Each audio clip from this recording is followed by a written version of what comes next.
Salut tout le monde, j'espère que vous allez bien. Ici, on a plein de choses à raconter. La dernière nouvelle sur le French Throwdown, un athlète invité qui est une belle surprise. Je vous raconte aussi qu'est-ce qui s'est passé ce week-end au Copa Sur, la semi-finale de l'Amérique du Sud qui a donné 2 places femmes, 2 places hommes pour le Games. Et aussi, qu'est-ce qui s'est passé au Far Est qui a donné aussi des places aux Games. Donc, restez avec moi pour tout savoir.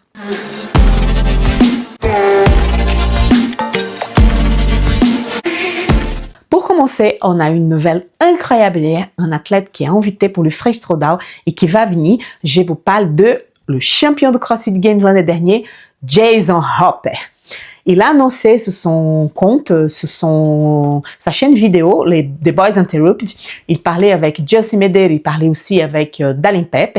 Et en fait, il a annoncé qu'il va essayer d'avoir sa place aux Games ici en France. Jason Hoppe, il devait aller au Mayhem Classic. Il était invité, mais il n'a pas pu y aller parce qu'il a eu une forte douleur au niveau de sa région inguinale. Donc, ça l'empêchait d'y aller. Il a dû décliner l'invitation.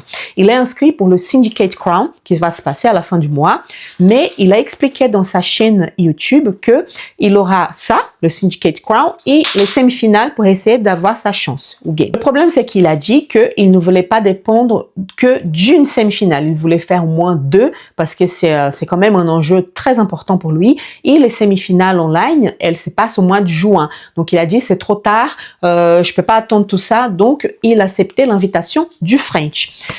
Et là, ça se pose une question. Comment un Américain, il peut venir essayer sa place au French Throwdown? Tout ça, ça peut se passer parce que CrossFit a changé les règles des semi-finales. Avant, c'était des semi-finales régionales et il fallait que tu fasses partie de cette région pour pouvoir accéder. Cette année, CrossFit, il a dit non, c'est mondial, donc n'importe quel athlète peut faire la classification n'importe où. Vous avez vu ça déjà au Mayhem Classic, puisque c'est Victor Hofer qui est sacré champion de cette compétition, donc il a eu sa place aux Games.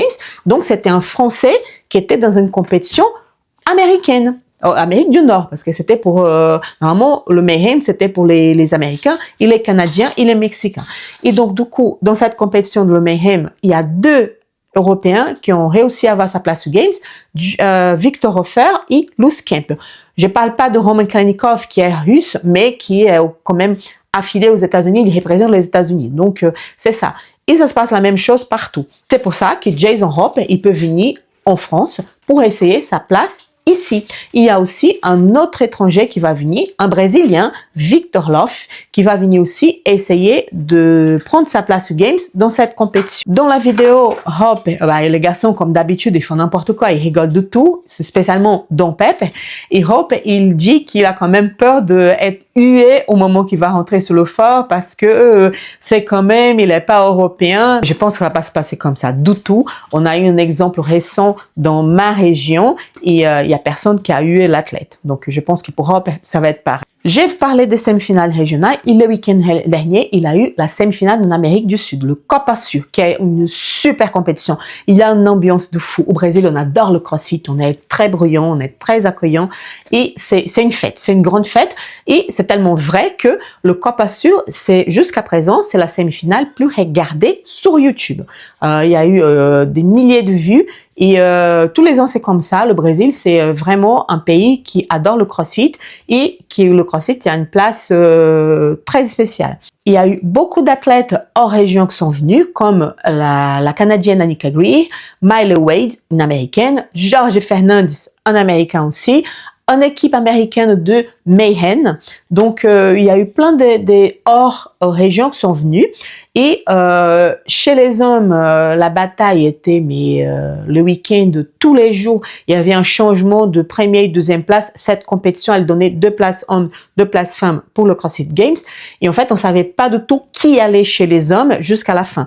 Et c'est le Brésilien Kalian Souza qui va faire déjà son 4e Games, qui est le représentant brésilien. Le athlète classifié aux dernières minutes, au dernier WOD, c'est Benjamin Reis, chilien.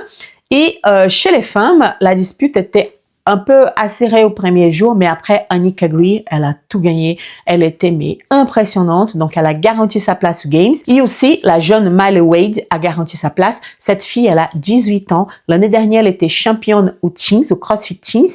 Et cette année, elle a fait sa transition pour l'élite. Il a le premier championnat qu'elle participe. Elle a sa place. Donc, les places, elles étaient prises comme ça. Et pour les Teens, il y avait qu'une place et c'est l'équipe de Mayhem Classic qui a pris sa place. Et là, j'ai un potin à vous raconter parce que pendant la compétition de Teens, il a eu le samedi une bagarre entre une équipe argentine et l'équipe de Mayhem Classic. C'était vraiment une discussion très chaleureuse après le dernier WOD du jour. À la limite d'une agression parce que les athlètes argentins, ils n'ont pas trop aimé la façon comme les Américains, ils ont fêté leur victoire. Donc, il a eu ce problème-là. Pour le cas pas sûr, il a eu un autre problème aussi, c'est avec l'athlète argentin aussi, Riquelme, qui est un athlète qui est très connu de cette compétition. Il vient tous les ans, il est très fort, mais il n'était pas content d'une ponctuation qu'il a eu pour le cas pas sûr. Donc, il s'est senti comment je vais dire, mal jugé parce que, en fait, le problème, c'est qu'ils ont fait une des épreuves, tu avais de HSPU strict, et un buy-in, et tu avais aussi de front squat. Et en fait, tous les minutes, tu devais faire les deux mouvements. Et les athlètes qui arrivaient, tu avais un certain nombre de HSPU à faire. Si tu finissais pas l'HSPU, tes front squats, ils n'étaient pas comptés. Et en fait, c'est ça que s'est passé à Riquelme. Il n'a pas fini ses HSPU strict, donc tous ses front squats, ils n'étaient pas comptés. Et là, il n'était pas content. Mais c'était écrit dans les règles.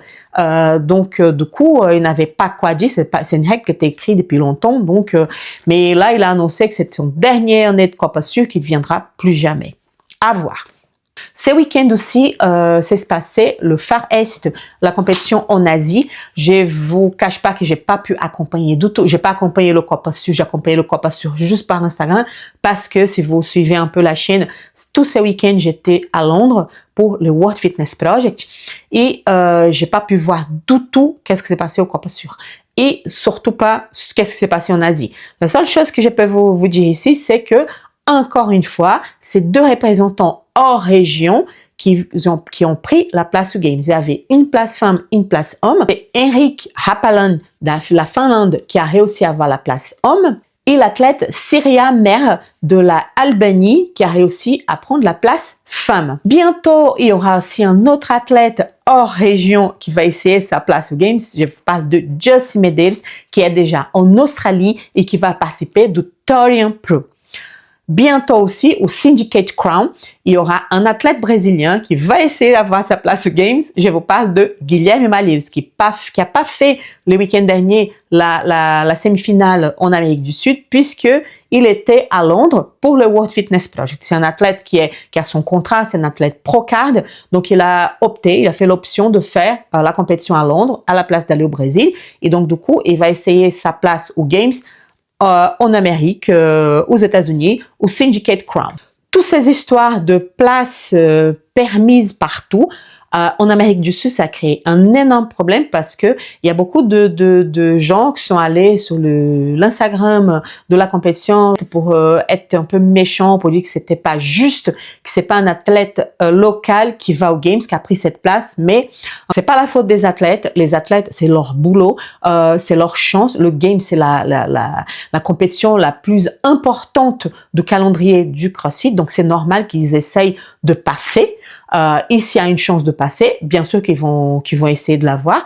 La faute, c'est de l'organisation, c'est de CrossFit elle-même qui a permis que tout ça arrive. Moi, je suis contente parce que pour le frein, je vais pouvoir y aller. Pas tous les week-ends, malheureusement, parce que j'ai une compétition avec une très bonne amie samedi en Belgique, à Gand, le Belgium, qui a une compétition officielle CrossFit. J'adore cette compétition.